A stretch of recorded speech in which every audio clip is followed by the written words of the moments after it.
product analyst at Bumble.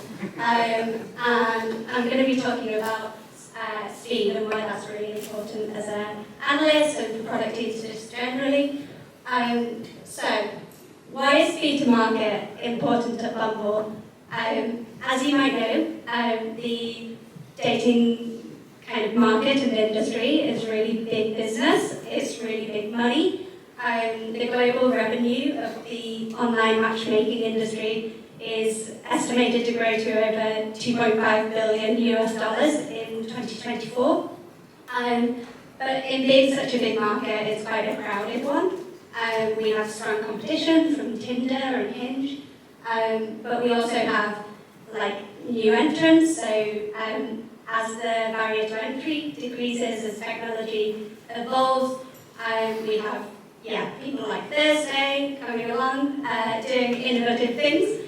And there's also a threat of substitutes. So things like in real life dating, people who are meeting on Instagram, loads of different ways. So consumer choice is great. And we're not only competing for people to download the app, but we're also competing for people's attention. Tough market. What is product analytics?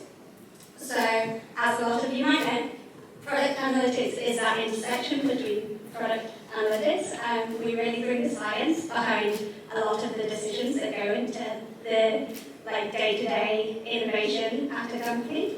And if you don't keep an eye on it, it can go rogue. So there's so many different biases that can fall into the decision-making process, and it's our job to bring the right data at the right time, cut through the noise, help out. Cool. So a bit about how we think product works. So you have a golden opportunity. There's one perfect solution, and you're going to build it. You'll measure it. You'll learn about it. Super simple. But how product actually works, it's a messy world. So works a bit like this. This is product managers on a daily basis. It's messy. There's multiple opportunities. There's multiple solutions to every one of those opportunities. So there's a lot going on. Our job is to pick one of those, build it, KPIs increase by off the scale, or we panic and try something else. But if you're doing this, it's a really slow place to be learning. It's too late. You built something, took you 3 months, and it wasn't the right thing, so someone else has beaten you to what is the right thing. Exciting times. I think I speak for a lot of analysts to say that I've been through this process, and it's not good for morale, it's not good for money, and not good for time. So how do we avoid this? So you avoid this by learning fast. And one of the ways to do this is to front load your learning. So get your product analysts involved really early on, have access to lots of data, put it in your stakeholders' hands. It's not that scary. And have the analyst there to kind of, sense check, be a partner in that whole process. Compare and contrast multiple options is a great way to get involved in that early stage. So you often, by putting one solution out there, learning about it, you'll learn about all the other solutions as well. It's multitasking.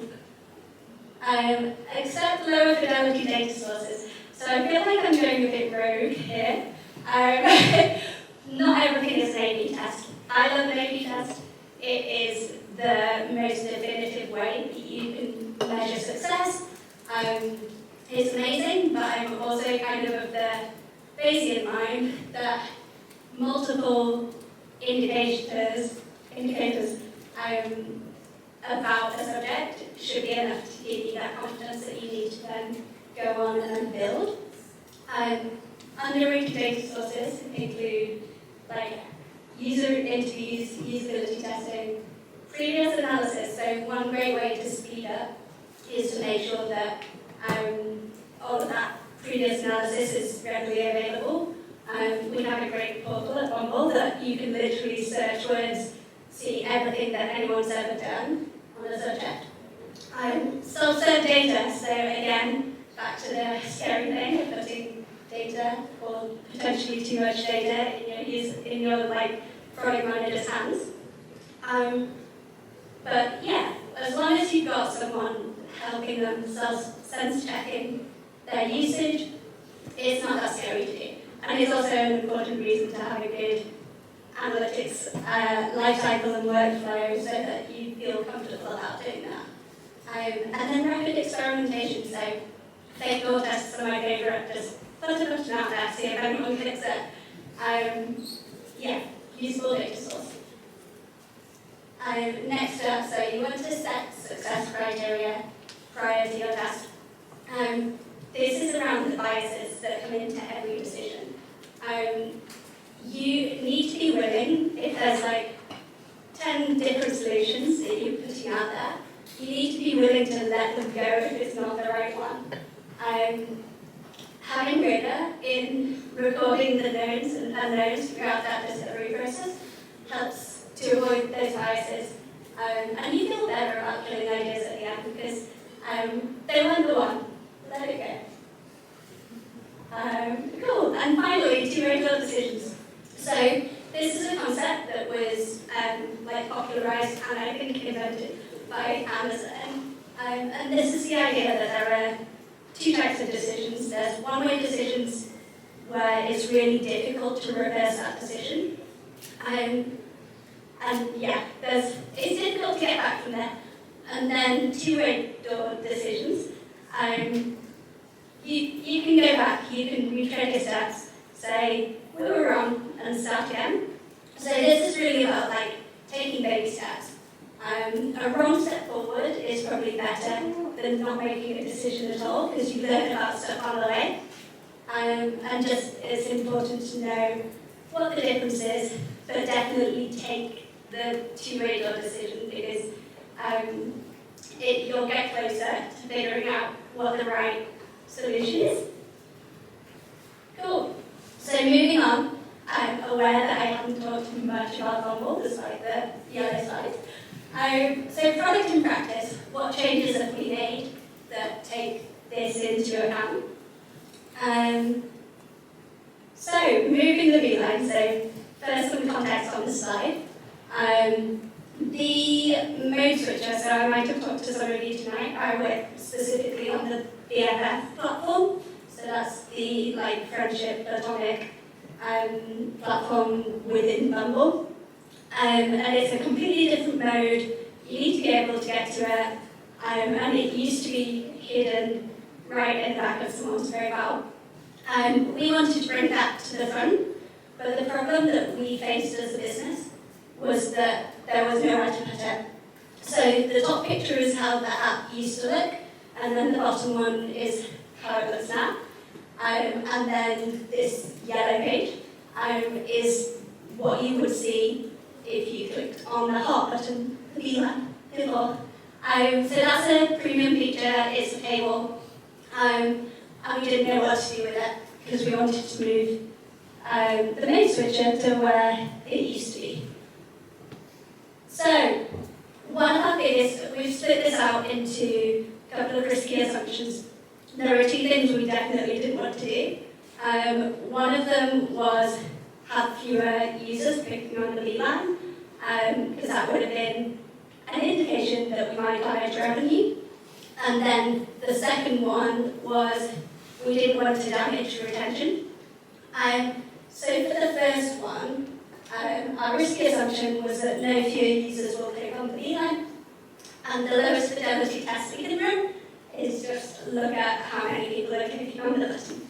And it sounds obvious, but the amount of times we made a change and then realised that no one's clicking on the button, it is the quickest thing you can do is just check your data. So self-serve data pull, this could even be done by a PM. But yeah, in our case, it wasn't. It was data pulled And we found out navigation bar gets 3 times more clicks than the top corner buttons. But had this test failed, we could have said, no, don't do it. Thankfully, it was fine. It was good. 3 times more clicks is great. And then secondly, we could do an A/B test. Thankfully, in this case, the A/B test was pretty similar to doing a fake door test because we already had all of the screens behind it. And there was no negative impact to week 1 retention. So we stuck with it. And finally, so measurement by A/B test. Again, this is a really quick change, so we only A/B tested it once and got the same results. But yeah, ultimately, great decision. Well done us. But we learned along the way, so navigation bar is super important. Increasing the prominence of those paid features can have a really significant impact on revenue, so really positive. So this, moving on, this is my favourite sticky note of all time. I wrote it on a sticky note, 5 years ago, and it keeps coming back. Of all of these quadrants, quick losers are my favourite. It's those moments where you thought you knew what was going to happen, and a tiny test proves you wrong. Those are the moments where you learn the most, and you learn the fastest. And like every big win is made up of lots and lots of quick wins and quick losers. Slow wins are great, but they're risky.